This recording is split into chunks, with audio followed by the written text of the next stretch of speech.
அப்படியா? எம்மா மஞ்சாலும் குங்குமம் மணமணக்கம் சீம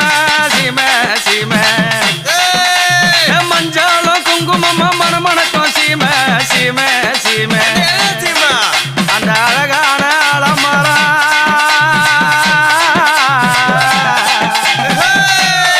அம்மா அழகான அலமராத்தான நீராகி ஊத்து தண்ணி வெள்ளமாக வந்தா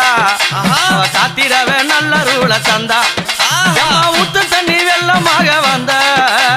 காத்திரவே நல்ல ரூல தந்தா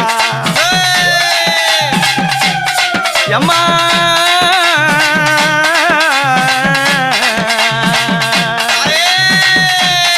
அப்படி அழகான அந்த அத்தங்குறை உரத்திலே வேம்பான மரத்தடியில வித்தகி பதிர்ந்து தவம் செய்யும் போது பார்வதி தேவி அம்சத்திலே பெண் பிறந்த தாய் கங்காதேவி பார்வதி தேவி அம்ச